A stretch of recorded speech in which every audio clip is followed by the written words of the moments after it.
अऊज़ु बिल्लाहि मिनश्शैतानिर्रजीम बिस्मिल्लाहिर्रहमानिर्रहीम। First year physics Karachi board science के तमाम स्टूडेंट्स को खुशामदीद। आपको मेरी जानिब से अस्सलाम वालेकुम कबूल हो। मेरे बेटे, जैसे जैसे आपके बोर्ड एग्ज़ाम नज़दीक आते जा रहे हैं, मेरी कोशिश यही है कि आपके लिए जितनी मुमकिन हो आसानियाँ पेश करूं। और जैसे कि 2022 में आपको मालूम है कि पेपर पैटर्न बोर्ड ने चेंज किया है और इस सिचुएशन में हमें अपने आप को एडजस्ट करना है कि जो फॉर्मेट है इस साल का एग्ज़ाम में टोटल मार्क्स तो उसके 85 हैं, मगर उसमें से सेक्शन ए की अहमियत बहुत बढ़ गई है। जो आपके एमसीक्यूज़ का पोर्शन है ये इस बार 33 मार्क्स का आने वाला है। आई रिपीट माई वर्ड्स के सेक्शन ए एमसीक्यूज़ जो पहला पोर्शन आपको मिलेगा वो इस साल 2022 में जो पेपर पैटर्न आपका अरेंज हुआ है इसके हिसाब से 33 मार्क्स का है, यानी एमसीक्यूज़ की अहमियत बहुत ज़्यादा है। हर एमसीक्यू एक नंबर का होगा और मैं अब कोशिश करूँगा कि एक सिलसिला बनाया जाए आपके लिए जिसमें हम एमसीक्यूज़ को आपके सामने लाएं, फ्रॉम पास पेपर्स उनको सर्च करें और आपके सामने एक्सप्लेन करें उनके आंसर्स कि 4 में से एक ऑप्शन क्यों करेक्ट है और 3 क्यों गलत हैं। और कोशिश यही रहेगी कि 33 एमसीक्यूज़ में से ज़ाहिर सी बात है हर चैप्टर में से एमसीक्यू लिए जाएंगे, तो मुमकिन तौर पर ये पोर्शन आपके लिए आसान हो जाए और कम टाइम के अंदर आपको मैक्सिमम बेनिफिट मिले। आप सर्च करेंगे खुद, आप इसको देख लें तो आपके वो तमाम पास वर्क के एमसीक्यूज़ आपके सामने आ जाएं। तो इस सिलसिले का आगाज़ आज हम लोग कर रहे हैं चैप्टर 1 से और इंशाअल्लाह अल्लाह पाक ने हिम्मत दी तो मेरी पूरी कोशिश है कि एग्ज़ाम से पहले पहले आपके तमाम 10 चैप्टर्स के एमसीक्यूज़ इस अंदाज से बनाकर पेश करूं कि आपके लिए ये पोर्शन आसान हो जाए। तो आई होप कि आपकी नज़रें अपने एग्ज़ाम पर होंगी और अपना टाइम ज़ाया आप लोग नहीं कर रहे होंगे, अपना 110% दे रहे होंगे।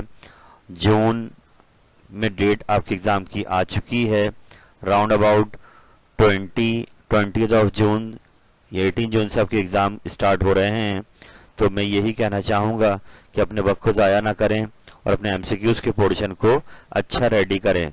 तो आज चैप्टर नंबर 1 जिसका नाम है द स्कोप ऑफ फिज़िक्स, जिसमें हम हिस्ट्री देखेंगे फिज़िक्स में और साइंटिफिक नोटेशन के हवाले से देखेंगे काम, सिग्निफिकेंट फिगर को देखेंगे और डायमेंशंस को वर्कआउट करेंगे। तो देखते हैं पास पेपर में इसके एमसीक्यूज़ किस अंदाज में आए हैं। आइए अपने आज के सिलसिले का आगाज करते हैं। तो बेटा, पहला एमसीक्यू चैप्टर 1 से जो एग्जाम में आ चुका है पास्ट ईयर में कई बार, उसमें यहाँ पर उन्होंने किताबुल कानून अल मसूदी के ऑथर का नाम पूछा है कि इसके मुसन्निफ कौन हैं। किताबुल कानून अल मसूदी, तो इसके मुसन्निफ आप याद कर लें अल बैरूनी। अल बैरूनी ने लिखी है किताबुल कानून अल मसूदी की किताब और आई होप कि आप इसको प्रॉपरली लर्न कर लेंगे। वे चैप्टर 1 से हिस्ट्री के एमसीक्यूज़ लाजमी आएंगे, तो आप पहले अपने पास पेपर कवर कर लीजिए, उसके बाद आप बुक को सर्च करें। जितनी इन्वेंशंस बुक में लिखी हुई हैं आपके, वो आपका मैक्सिमम क्राइटेरिया है, आप उसको अच्छा रेडी कीजिए। तो अभी फिलहाल याद कर लीजिए किताबुल कानून अल मसूदी के ऑथर हैं अल बैरूनी। चलते हैं आगे। अगला एमसीक्यू आ रहा है कि laws of reflection and refraction are given by, किस साइंटिस्ट ने रिफ्लेक्शन और रिफ्रैक्शन के लॉज पेश करे थे। तो आपने इब्नुल हैतम का नाम, इब्नुल हैशम भी कहते हैं, इब्नुल हैतम का नाम याद रखना है कि laws of reflection and refraction Ibn al Haytham ने पेश करे थे। इस एमसीक्यू को भी याद कर लीजिए, इसमें तो कोई लॉजिक ही नहीं है, अब ये हिस्ट्री है, आप इसको लर्न कर लेंगे तो एग्जाम में अगर ये आएगा तो इंशाल्लाह आपका गलत नहीं होगा। आप इसको बार बार रिफ्रेश करते रहिए। हम चलते हैं आगे।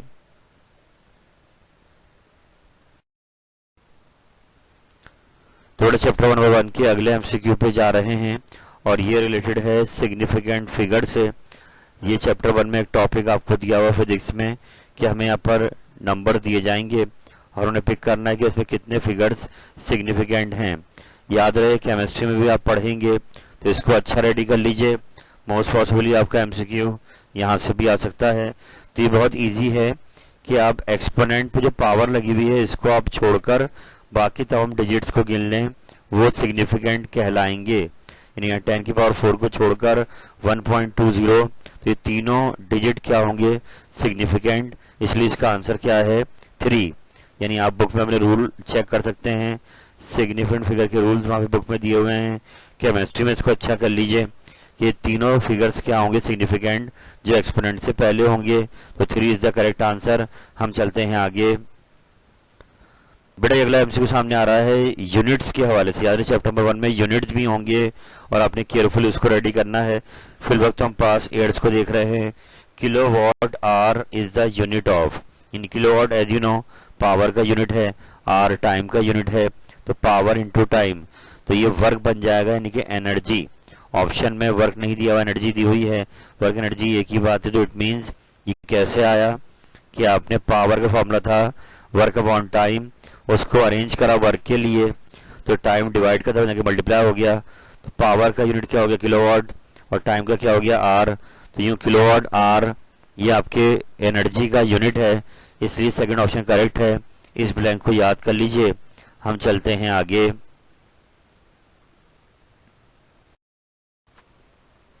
बेटा अगले एमसीक्यू पे जा रहे हैं जो रिलेटेड है चैप्टर 1 में टॉपिक है डायमेंशंस का, कि फिजिकल क्वांटिटीज को एब्रीविएट किया जाएगा डायमेंशंस के जरिए। तो 3 बेसिक डायमेंशंस आपको यहाँ पे दी हुई हैं, मास, लेंथ एंड टाइम। मास के लिए m यूज करेंगे, लेंथ के लिए l यूज करेंगे, टाइम के लिए कैपिटल T यूज करेंगे। तो अब डायमेंशन का टॉपिक आपका बहुत अच्छा होना चाहिए कि एग्जाम में तकरीबन ये बात डन है कि एक एमसीक्यू डायमेंशन का लाजमी होगा। तो अब यहाँ पर जो क्वांटिटी देख रहे हैं आप, वो देख रहे हैं टॉर्क। टॉर्क आप मैट्रिक में पढ़ के आ चुके हैं, यहाँ फर्स्ट ईयर में चैप्टर 5 में आप पढ़ेंगे टॉर्क। तो टॉर्क का यहाँ पर फॉर्मूला आपको याद होना चाहिए, यानी जिस बात सिंपल ये है कि जिस क्वांटिटी की भी आपको डायमेंशन बनानी है आपको उसका फॉर्मूला आना चाहिए। तो यहाँ बात कर रहे हैं कि डायमेंशंस क्या हैं, तो मास, लेंथ, टाइम, ये आपकी बुक में दिया हुआ है, MLT से रिप्लेस करेंगे इनको। तो अब यहाँ पे बात कर रहे हैं टॉर्क की, तो टॉर्क फॉर्मूला है F इंटू डी, यानी अगर डायमेंशन बनानी तो आपको उसका फॉर्मूला आना चाहिए। तो यहाँ पे पहले फोर्स आ रही है, फोर्स का फॉर्मूला क्या होता है, MA, आगे D ऐसी आ गया, मोमेंट आर्म है। तो अब यहाँ पे हम डायमेंशन यूज करेंगे, M मास है तो कैपिटल M लगा दिया।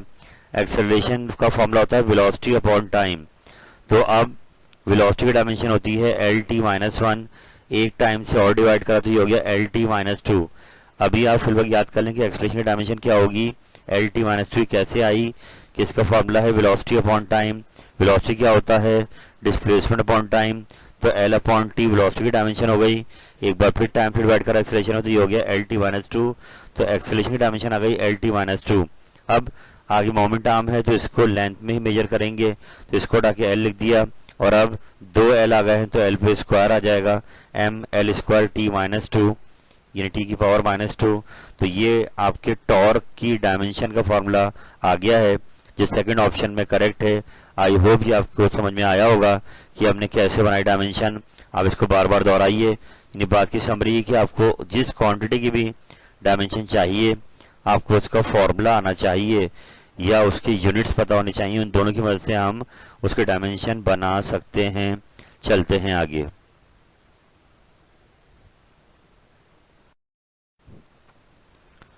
तो पास्ट पेपर्स को देखते हुए चैप्टर नंबर 1 को आगे बढ़ा रहे हैं, और याद रहे बेटे ये तमाम एमसीक्यूज पेपर में आ चुके हैं, तो they all are very important, इनको आप याद कर लीजिए ताकि चैप्टर 1 से लाजमी एमसीक्यू जब सेलेक्ट हो तो इंशाअल्लाह ताला आपने देखा हुआ हो और वो आपका नंबर सिक्योर कर दे। तो यहाँ पर एक बार फिर किताब का नाम लिया जा रहा है, जब मैट्रिक पढ़ के आ चुके किताबुल मनाजिर, यानी ये बिसारत से यानी कि देखने से ताल्लुक रखती है किताब। किताबुल मनाजिर किसने लिखी थी, ऑथर का नाम पूछ रहे हैं, तो एक बार फिर इब्नुल हैतम, इसको याद कर लीजिए। इब्नुल हैतम ने किताबुल मनाजिर लिखी है। इस एमसीक्यू पक्का कर लें क्योंकि एग्जाम में काफी बार आया हुआ है। किताबुल मनाजिर लिखी है इब्नुल हैतम ने। हम चलते हैं नेक्स्ट एमसीक्यू जानिब। अगला एमसीक्यू आ रहा है लाइट एयर, नूरी साल यूनिट है किस क्वांटिटी का। 4 ऑप्शन नीचे दिए हुए हैं। तो जैसे कि हमारा जमीन का सूरज से फासला बहुत ज्यादा होता है तो उसको भी हम नूरी साल में बयान करते हैं, यानी कि आप यहाँ पर यूँ समझ लें कि light air is the unit of distance.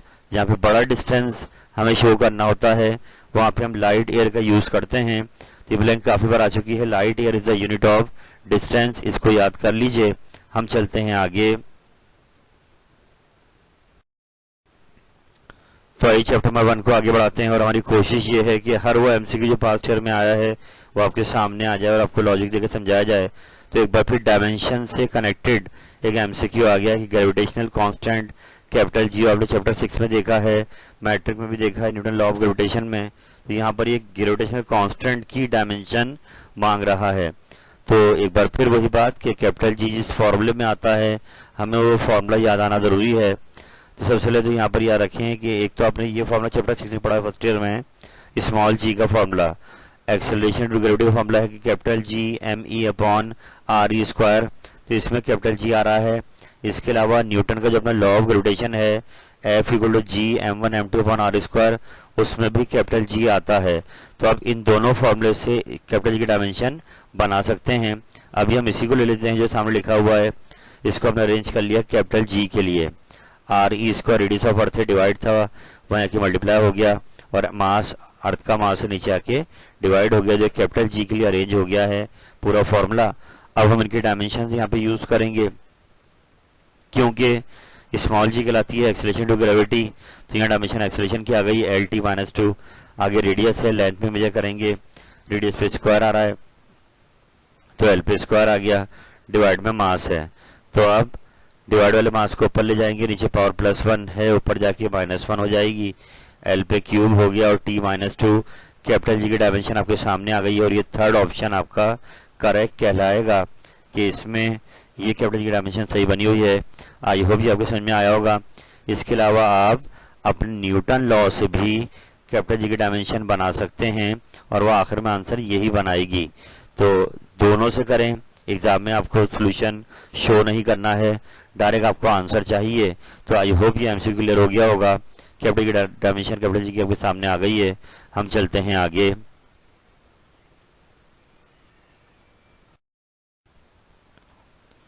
Chapter number 1 का अगला एमसीक्यू आपके सामने आ रहा है और एक बार फिर ये रिलेटेड है सिग्निफिकेंट फिगर से। हमें क्वांटिटी गिवन है, तो मैंने आपको समझाया था कि एक्सपोनेंशियल जो आपको दिया होता है उसको हम छोड़ देंगे, बाकी तमाम फिगर क्या होते हैं सिग्निफिकेंट। तो 1 2 3 4 यहाँ पर 4 सिग्निफिकेंट फिगर क्वांटिटी में हैं। इस ब्लैंक को आप याद कर लीजिए और अपने रूल पक्के कर लें सिग्निफिकेंट फिगर के हवाले से, ताकि एग्जाम में एमसीक्यू आए तो आपका गलत ना हो। हम चलते हैं अगले एमसीक्यू पर। नंबर 10 में आ रहा है electron volt is the unit of. तो नीचे आपको 4 ऑप्शन दिए हुए हैं। इलेक्ट्रॉन वोल्ट याद रखें एक बहुत छोटा यूनिट है, लेकिन ये है एनर्जी का ही यूनिट, यानी इलेक्ट्रॉन वोल्ट एनर्जी का यूनिट है। इस ब्लैंक को याद रखें। और रिलेशन है इलेक्ट्रॉन वोल्ट का जूल के साथ, और वो ये है कि एक इलेक्ट्रॉन वोल्ट में 1.6 एक्सपोनेंशियल -19 जूल होते हैं, यानी बहुत छोटा यूनिट है ये कि जब -19 जूल होंगे तब जाके इलेक्ट्रॉन वोल्ट के बराबर एक होगा। यानी कि जब बहुत छोटी वाली एनर्जी की आ जाए तो उसको इलेक्ट्रॉन वोल्ट में मेजर किया जाता है। इस ब्लैंक को आप याद रखें। हम चलते हैं आगे।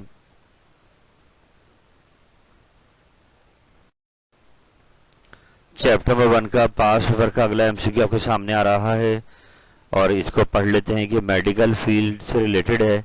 इंट्रावेनस इंजेक्शन, यानी जो इंजेक्शन वेंस में लगाए जाते हैं by means of silver syringe, इसको किसने इजाद किया था, इनिशिएट किसने किया था, किस साइंटिस्ट ने।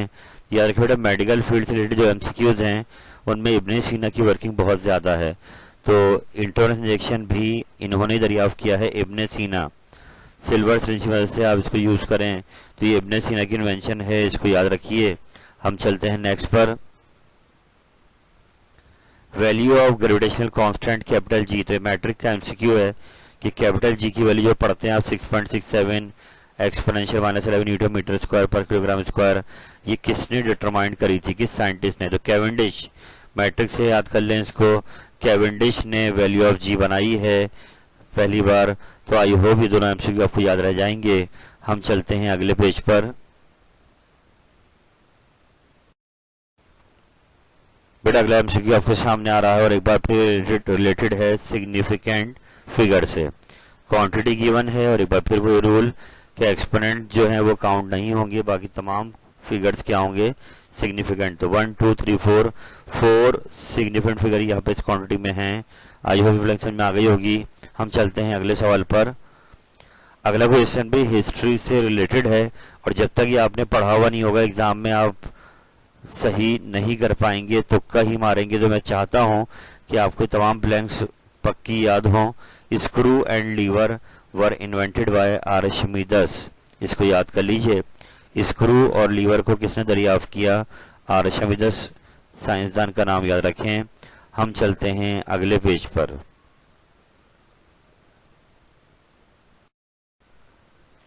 चैप्टर 1 से पास्ट ईयर पेपर्स को देखते हुए अगला एमसीक्यू नजर आ रहा है।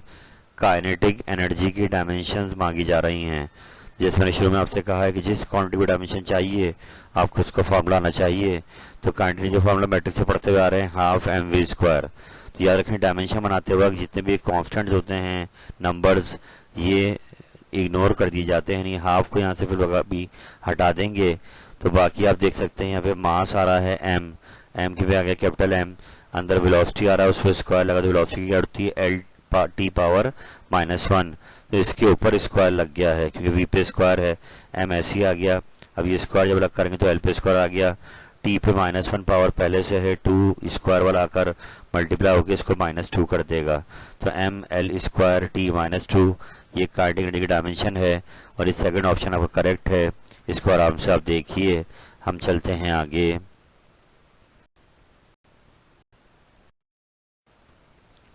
चैप्टर नंबर 1 का अगला एमसीक्यू जो पास्ट ईयर में आ चुका है, रिलेटेड है एक बार फिर डायमेंशन से। अंदाजा आपको हो रहा है कि हम हर क्वांटिटी डायमेंशन बना सकते हैं अगर हमें उसका फॉर्मूला आता है। लीनियर मोमेंटम जो आप मैट्रिक्स से पढ़ते हुए आ रहे हैं या फर्स्ट ईयर में चैप्टर 3 में आपने पढ़ा है, लीनियर मोमेंटम का फॉर्मूला है मास इंटू वेलोसिटी। तो ये हम यहाँ पर यूज़ करेंगे डायमेंशन बनाने के लिए। तो मास के लिए तो आ गया कैपिटल एम और वेलोसिटी के लिए आ गया एल टी -1। तो इसमें सेकंड ऑप्शन आपका करेक्ट है, एम एल टी -1। तो बहुत इजी सा एमसीक्यू है, पक्का कीजिए इसको आराम से। हम चलते हैं आगे।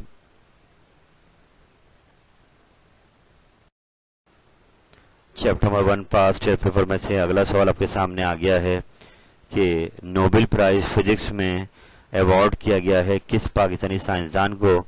तो डॉक्टर अब्दुल सलाम का नाम आप याद रखें कि इनको नोबेल प्राइज दिया गया है। ये ब्लैंक फिजिक्स से रिलेटेड है, एग्जाम में आ सकती है, इसको याद रखा जाए। पेपर में आई हुई है कि नोबेल प्राइज फिजिक्स में पाकिस्तानी साइंसदान को मिला है, इनका नाम है डॉक्टर अब्दुल सलाम। हम चलते हैं अगले एमसीक्यू पर। अगला एमसीक्यू दोबारा फिर डायमेंशन से रिलेटेड आ रहा है कि फोर्स की डायमेंशन।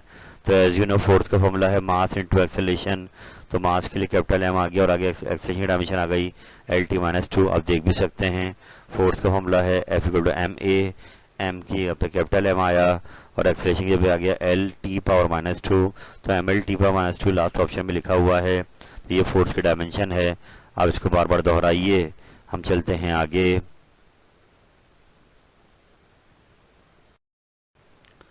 बड़ी अगला एमसीक्यू एक बार फिर सिग्निफिकेंट फिगर से रिलेटेड आ गया है, पेपर में आ चुका है कि यहाँ पर दो क्वांटिटीज आपको दी हुई हैं, उनको हमने मल्टीप्लाई करना है और जो आंसर आएगा उसको प्रोस्पेक्टिव सिग्निफिकेंट नंबर बना के पेश करना है। तो हमने क्या किया, 5.642 ये पहला नंबर है और 4.71 दूसरा नंबर है, इन दोनों का प्रोडक्ट चाहिए। तो हमने इन दोनों को मल्टीप्लाई कराया, जब मल्टीप्लाई कराया तो आपने देखा इसका आंसर है 26.57382। तो यहाँ पर बुक के अंदर राउंड ऑफ का रूल दिया हुआ है कि पॉइंट के बाद जो नंबर आ रहा है 5, ये 1 बढ़ सकता है अगर इसके बराबर में जो नंबर आगे लिखा है ये 5 से बड़ा हो। तो आप देखें 5 के बाद क्या लिखा हुआ है 7, क्योंकि 5 से बड़ा है तो ये 5 में 1 को ऐड कर 26.6 हो जाएगा और यही आपका थर्ड ऑप्शन में करेक्ट आंसर है। यानी सिग्निफिकेंट नंबर के राउंड ऑफ वाले रूल को यहाँ पे यूज कर आंसर बताया है। तो 26.6 आपका करेक्ट ऑप्शन है, आप इसको आराम से दोहराइए। हम चलते हैं आगे।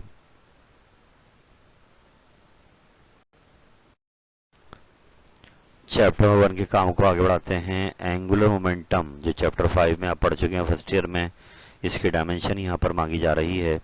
तो याद रहे कि इसका अपना एक फार्मूला है, ये फार्मूला आपको याद होगा तो ये एमसीक्यू आपके लिए आसान हो जाएगा। तो इसका फार्मूला है L equal to M V R, कि it is the cross product of position vector and moment arm या रेडियस। तो एम वी आर, तो एम को उड़ा के एम रख दिया जाएगा, वेलोसिटी को उड़ा के L T minus one, T पर माइनस वन, और रेडियस को उड़ा के एल। तो बाद में दोनों मल्टीप्लाई हो जाएंगे, M L square T minus one. तो इसलिए आपका लास्ट ऑप्शन आपका करेक्ट है, M L power two T power minus one is the dimension of angular momentum. I hope ये ब्लैंक क्लियर हो गई होगी।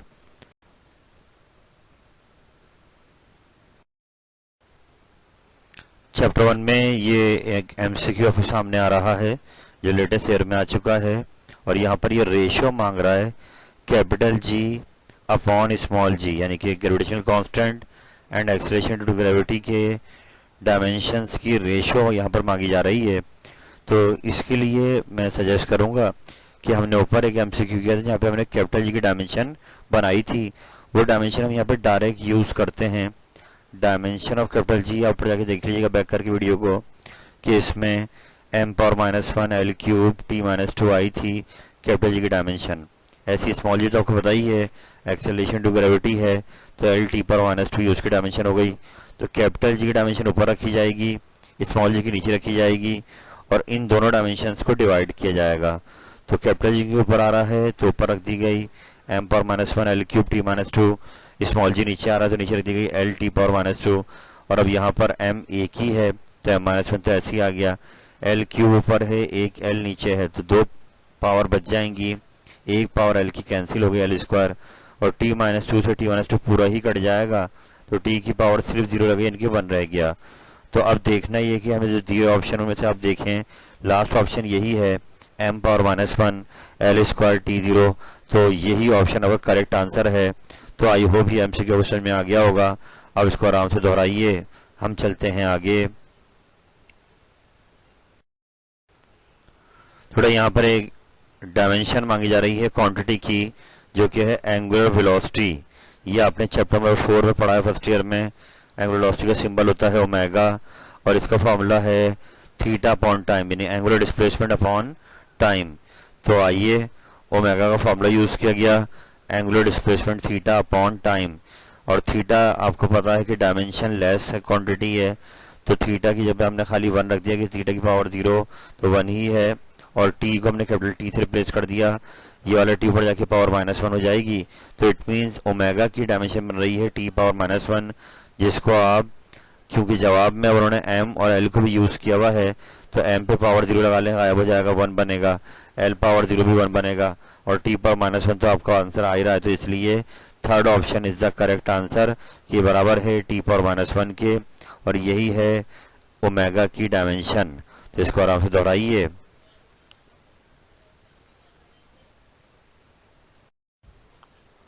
तो एक बार फिर यहाँ पर लास्ट एमसीक्यू के अंदर सिग्निफिकेंट फिगर मांगे जा रहे हैं, क्वांटिटी आपको दी हुई है। तो जैसा कि डिस्कस हो चुका है कि एक्सपोनेंट जितने भी हैं इनको हम इग्नोर कर बाकी नंबर्स को काउंट करेंगे, तो यहाँ पे दो सिग्निफिकेंट फिगर आपको नजर आ रहे हैं, तो 2 इज द करेक्ट आंसर। तो इसके साथ ही चैप्टर 1 के मैंने काफ़ी एमसीक्यूज जो पास्ट ईयर में आए हैं पिछले 10 ईयर्स के अंदर, वो आपके सामने बयान कर दिए हैं और आपको इनफ आइडिया दे दिया है।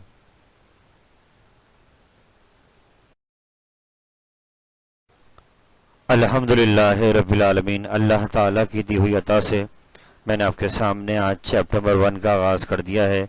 एमसीक्यूज़ के हवाले से याद रहे, सेक्शन ए हमारा 33 मार्क्स का है, और एक एक एमसीक्यू गोल्ड है हमारे लिए, क्योंकि इसके मार्क्स मैथमेटिकल हैं। तो आज से सिलसिले का आगाज़ हो गया है, और इंशाअल्लाह ताला मेरी पूरी कोशिश रहेगी कि तमाम चैप्टर्स के एमसीक्यूज़ इसी अंदाज में मैं आपके सामने बयान करूं और आपको लॉजिक से समझाऊं कि इसमें एक आंसर क्यों करेक्ट है और बाकी 3 क्यों गलत। तो इंशाअल्लाह ताला आपका ये पोर्शन बहुत अच्छा हो सकता है, और पेपर भी इंशाल्लाह आपका अच्छा होगा। आप बस जुड़े रहिए, और अपडेट जो मिलती जाए आपको, आप उससे अपने आप को नॉलेज गेन करते रहिए और अपने स्टैंडर्ड को बढ़ाते रहिए। इंशाअल्लाह ताला एक बहुत अच्छा पेपर आपका इंतज़ार कर रहा है। 2022 में पैटर्न चेंज है, 33 एमसीक्यूज़ हैं, एक एक एमसीक्यू इंशाअल्लाह अगले चैप्टर के साथ हाजिर होंगे। आज के लिए इतना ही रखते हैं। अल्लाह ताला आपका हमें नासिर हो। फ़ी अमानिल्लाह। अल्लाह हाफिज़।